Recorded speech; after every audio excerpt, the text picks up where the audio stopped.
Allah itu kan zat yang maha adil. Nabi Muhammad pun juga dalam memberikan syafaat kan lihat-lihat juga. Karena syafaat Nabi itu pasti dikabulkan oleh Allah. Kalau Nabi sembarang ngasih syafaat, Allah sembarangan menyelamatkan orang, padahal masih punya kaitan hakul adam. Berarti ada yang dizolimi salah satunya itu. Kalau Allah misalnya memberikan keselamatan pada orang mati syahid ini, tapi yang mati syahid masih punya utang. Nah, terus bagaimana cara menuntut orang yang dihutangi ini tadi? Sehingga Allah adili betul itu. Walaupun punya tiket gratis, ya sudah. Terhalang dulu begitu. Terhalang dulu. Nah, inilah alasan maka orang mati syahid pun yang sudah jaminan masuk surga, itu terhalang masuk surga karena punya urusan hutang. Karena urusan hutang. Nah, maka saya selalu berpikir, kalau saya dihutangi, ya kalau ringan-ringan, ya bismillah diikhlaskan begitu ya. Nah, kalau kita berhutang, jika ingat, karena kadang lupa ya. Kalau 1.000, 2.000 kan lupa. Tapi kalau 100 juta, 200 juta ya pasti ingat ya.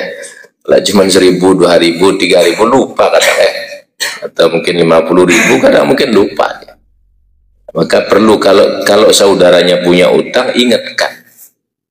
Nah, kalau kita yang ngaji semua ini sudah ya, kalau ada yang ingatkan punya utang, jangan marah. Jangan marah ya. Ya kalau bisa ya minta maaf. Minta maaf kalau belum bisa membayar. Kalau memang bisa dimaafkan, misalnya direlakan, ya sudah. Artinya ingatkan saudaranya, oh sampai pernah punya utang sama saya, pernah minjem gitu. Harus ngomong gitu ya. Ini tanda kebaikan sesama kita. Karena kalau memang lupa beneran, namanya orang lupa bagaimana itu? Namanya lupa kan itu sudah menjadi sunnatullah, fitrahnya manusia lupa. Maka perlu saling ingatkan. Sampai pernah pinjam 1.000 rupiah, sampai pernah pinjam 2.000 rupiah gitu. Nah, artinya kalau diingatkan berarti kan belum direlakan. Nah, ya sudah, kalau memang bisa ya kembalikan begitu ya. Nah, jadi supaya tidak menjadi penghalang. Gelar syahid sudah ya. Nah, kalau syahid dalam peperangan ini kan syahid dunia akhirat. Ini garansi paling utama sudah. Jaminan paling utama ini. Syahid dunia akhirat. Ada syahid akhirat ya. Syahid akhirat itu ya kena macam santri-santri yang kena reruntuhan bangunan. Itu pas lagi sholat ya di Surabaya itu syahid akhirat ya. Syahid akhirat. Syahidnya pertama meninggal pas lagi sholat. Syahid yang kedua lagi menuntut ilmu. Kalau orang tua paham dengan keadaan itu, maka orang tua tidak bakal nuntut macam-macam. Justru sempurna sudah ya. Orang tua kan berharap anaknya dipondokkan, nanti berilmu, berhasil, sampai dia sukses, pahalanya baru mengalir. Kan begitu. Lah ini belum sampai sempurna begitu sudah meninggal duluan. Artinya manfaatnya kan sempurna sudah. Tapi kalau orang tua tak paham, nuntut macam-macamnya. Masalah zahirnya yang dipermasalahkan. Ya mungkin jadi ya.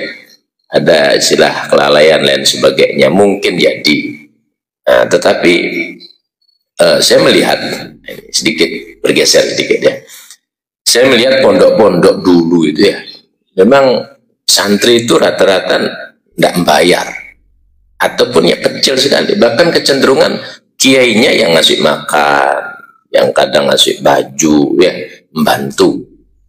Nah, sehingga betul-betul ada ikatan. Maka kemudian santrinya dengan rela, kalau ada pembangunan ya ikutlah ngaduk dulu ya, ikutlah kemudian bantu-bantu pembangunan itu. Ya memang dulu begitu, ikhlas betul ya, begitu keadaannya, sehingga jadi santri-santrinya. Kalau dibanding dengan santri sekarang, ya memang terkadang ada unsur-unsur bisnis juga ya. Kalau belakangan ini buat lembaga pendidikan untuk bisnis, ada juga yang begitu ya, tapi kan nanti tetap bernilainya begitu sudah. Kalau mendidikan lembaga pendidikan untuk bisnis supaya dapat penghasilan, ya nanti begitu nilainya nanti. Akhirnya dibaguskan tempatnya, kemudian ya semua sarananya dibaguskan supaya orang tertarik begitu. Ya memang begitu sudah zamannya, tapi ya nilainya segitu juga. Dan wali murid kan rata-rata kalau tidak maksimal tidak mau juga nitipkan, maunya simpel gitu ya, sudah anaknya tinggal duduk makan belajar, nanti nyuci sudah beres semua ya, semua sudah beres. Mahal-mahal pun bayar mau, bahkan yang mahal yang dicari begitu ya, yang mahal yang dicari. Tapi saya katakan berkahnya itu kurang. Coba lihat santri dulu dengan santri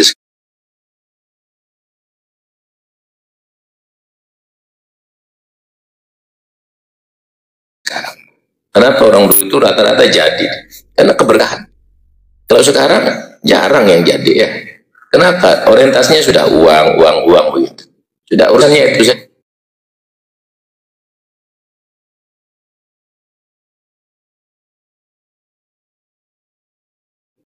Nah, sehingga kalau kita fahami dari cerita-cerita kisah pejuang-pejuang para kiai-kiai lama itu, ya mereka memang benar-benar ikhlas sudah.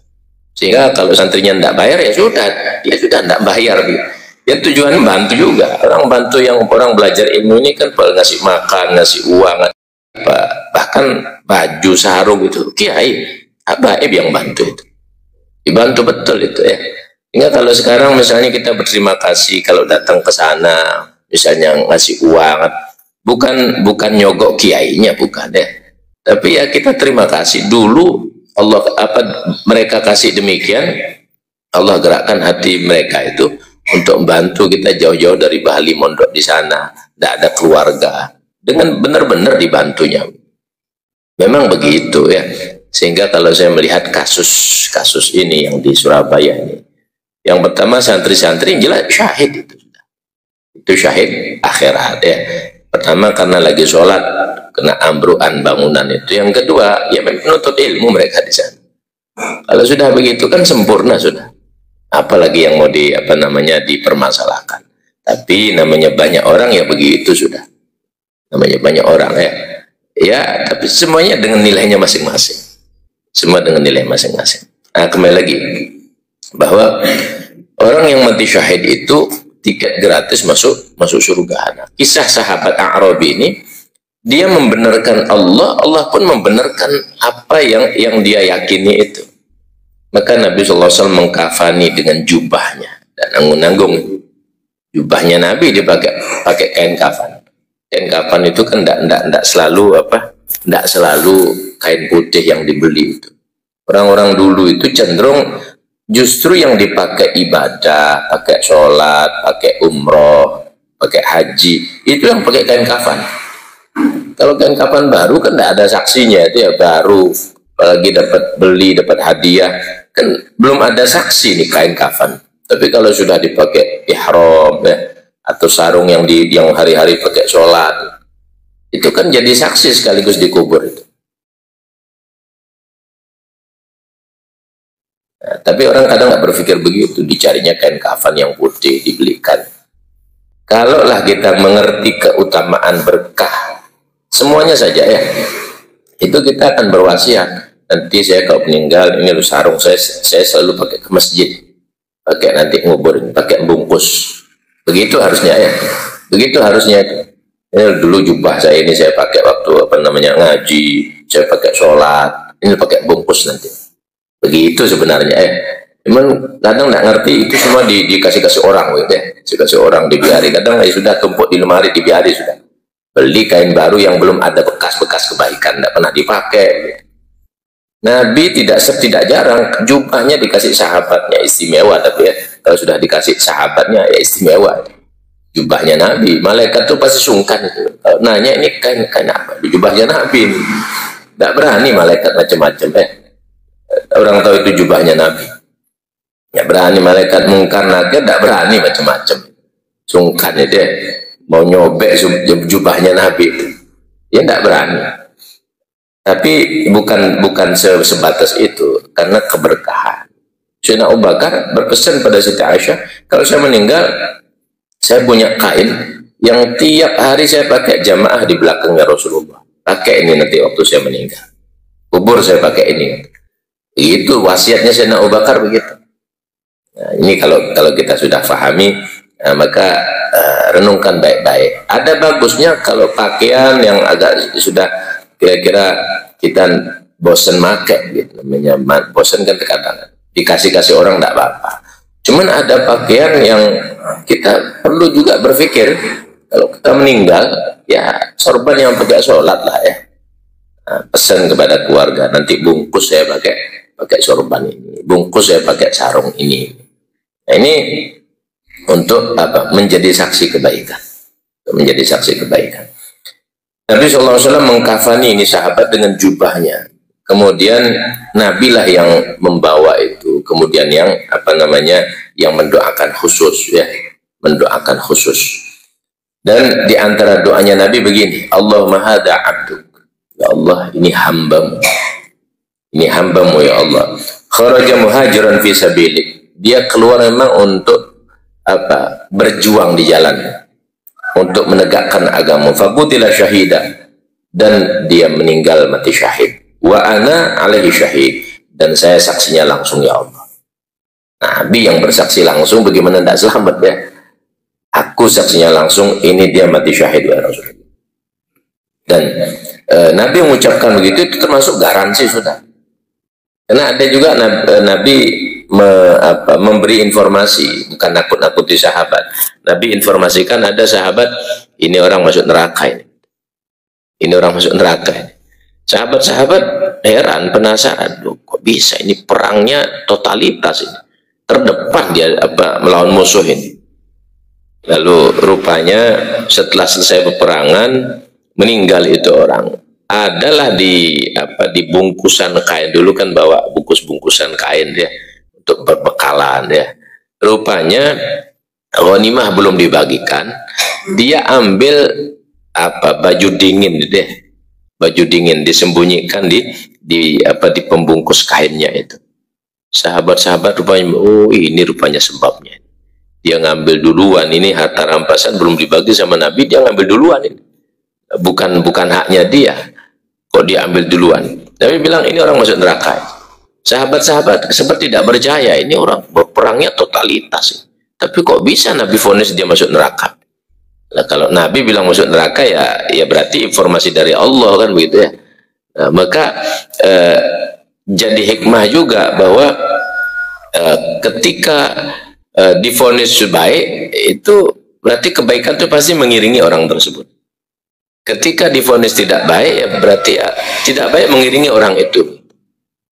Namun Nabi bukan menuduh, karena pengetahuan Nabi itu tersingkap begitu lebar-lebarnya, bahkan perkara gaib pun atas izin Allah Nabi mengetahui perkara itu. Jangankan urusan yang baru-baru, bahwa cucunya bakal dibunuh, bakal diracun, bakal dipenggal, Nabi tahu begitu ya. Sahabatnya, misanannya Ja'far bin Abi Thalib nanti dalam perang melawan orang Bizantium itu, orang-orang Romawi itu. Dan nanti kalau Ja'far meninggal dunia, nanti kasih Abdullah bin Rawahah benderanya dan seterusnya gitu ya. Dan memang semuanya meninggal itu gantian itu.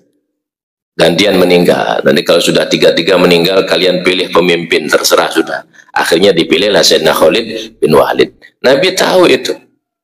Nabi tahu itu. Ya tentu dengan mukjizat yang Allah berikan. Sehingga kalau Nabi mengatakan ini terjamin masuk surga, 10 sahabat dijamin masuk surga, ya sudah. Ya sudah. Itu kabar gembira betul itu ya. Ini sahabat-sahabat nih yang masuk surga semuanya, fulan. Sudah. Dan ketika Sayyidina Abdurrahman bilang, dengar rupanya Abdurrahman ini paling belakang masuk surga. Itu kan gemeteran Sayyidina Abdurrahman itu ya. Kok bisa seperti itu? Dan itu yang mengabarkan istrinya Rasulullah. Maka kata Sayyidina Abdurrahman, wah ini ada masalah saya ini. Coba klarifikasi, benar dah ini berita ini. Klarifikasi kepada Siti Aisyah, wahai Ummul Mukminin, benar Nabi bilang saya paling terakhir masuk surga. Ya benar katanya. Kenapa sebab? Terus sampai ini kan kaya raya, hisabnya kebanyakan katanya. Hisabnya itu lama, orang sudah pada masuk surga, sampai masih dihisab. Nah, maka kata Sayyidina Abdurrahman, daripada banyak hisab, sudah tak sedekahi saja semuanya sudah kata. Disedekahi semuanya deh. Habis sak modalnya habis deh. Tapi namanya Allah Maha Kaya, justru orang menyedekahkan semakin banyak, semakin ditumpui harta gitu ya. Semakin sedekah banyak, semakin ditumpui harta itu. Kan jadi bingung jadinya. Jadi bingung itu. Tapi itulah gambarannya bahwa Nabi itu tahu perkara-perkara seperti itu. Ya, karena kalau urusan harta ini kan kita dapatkan, kita cari, kita dihisap walaupun kita tidak pakai. Walaupun kita tidak pakai ya. Nah, artinya kita simpen-simpen saja itu. Taruh di saldo di bank misalnya 2 miliar, meninggal kita ya, tetap dihisap kita itu. Walaupun kita tidak sempat pakai ya. Tidak sempat pakai, taruh dah di bank sana. Ya sudah kena hisap itu. Tapi kalau sudah ini untuk wakaf, ini untuk anak yatim, ini itu sudah lewat sudah. Itulah punya kita ya. Itulah punya kita sesungguhnya. Itu kalau urusan harta seperti itu permainannya nanti. Baik.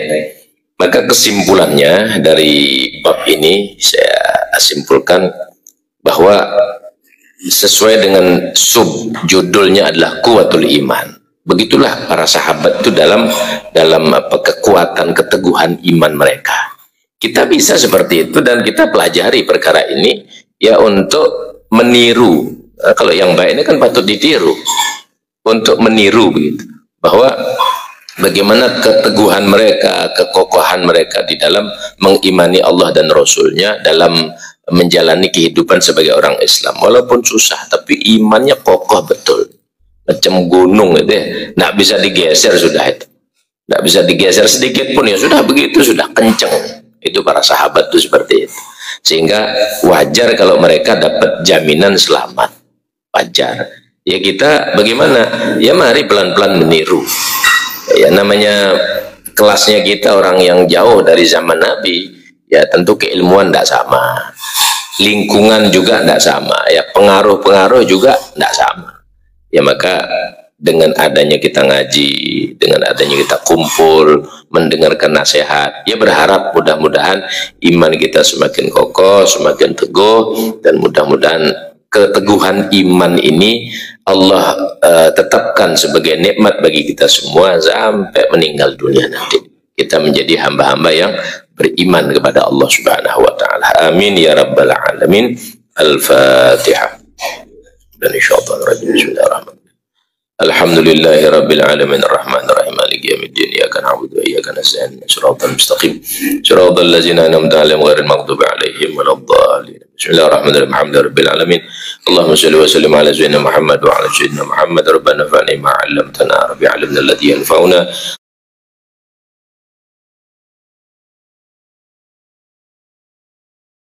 Rabbi faqihna faqih ahlana wa qarabatin lana fil ma'ikutirin syawadika rabba fiqna fiqh ma tarji kalan fi'lan karama warzuqil kulla alalan daiman wa akhila adgi'a ulama nahud fa kulla syar rabbana sulana kulla syu'un wa qarib radha maqdana rabbana kulla diyun qabla an ta'tiyana rusulan man waghfir wasra anta aqaman satar rabbana atina fid dunya hasanah fil akhirati wa qina adzabannar wa sallallahu ala sayyidina Muhammad walhamdulillahi rabbil alamin. Al-Fatihah. Bismillahirrahmanirrahim. Rabbil alamin.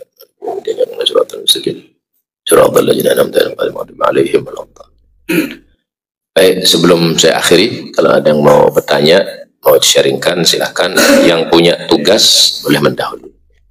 Ya. Assalamualaikum warahmatullahi wabarakatuh. Kita ini kan lahir, kenyataannya memang kita, iman kita dan Islam kita itu karena mungkin para sahabat, orang tuanya masih ada muslim. Ya. Kalau kita ini gimana? Yang pertama, dua masalah utang. Saya pernah dihakimi barang sama kawan sendiri, disuruh jualkan. Saya jualkan, kan bukan laku. Ternyata kawan itu pindah tempat kerjanya. Di samping itu saya juga punya HP dan uang itu masih saya pegang. Bagaimana untuk saya tidak punya utang terhadap yang bersangkutan? Assalamualaikum warahmatullahi wabarakatuh.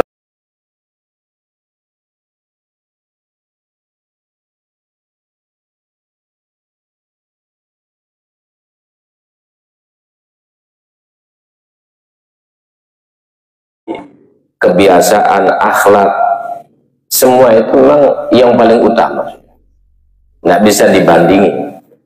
Nah, kita yang berjauhan masanya dengan Rasulullah bagaimana?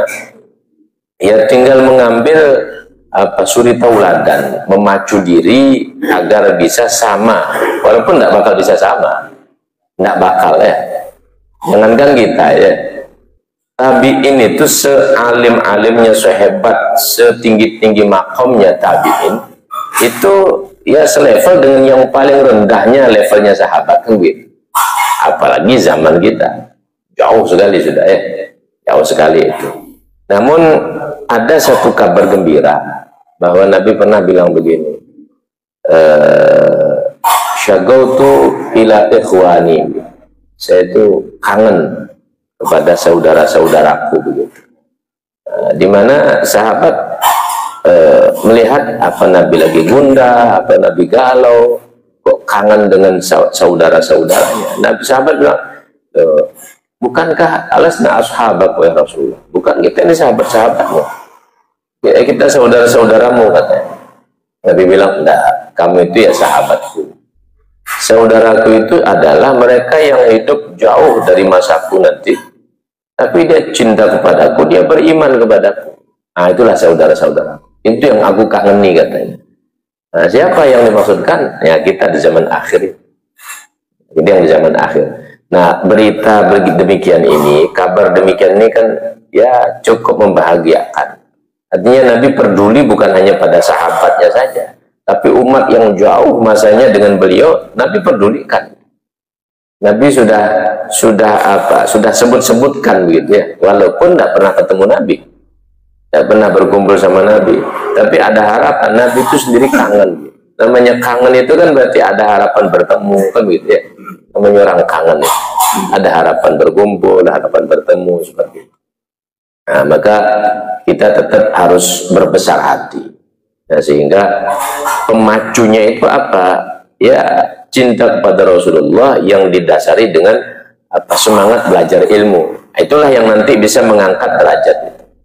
Ya, berharap ya mudah-mudahan kita cinta, kita dicintai juga oleh Rasulullah ya. Kita dicintai juga oleh Rasulullah, kan itu harapan. Mau apapun profesi kita, status kita, ya mudah-mudahan Allah cinta, Nabi cinta kepada kita, Allah cinta kepada kita, kan seperti itu. Baik.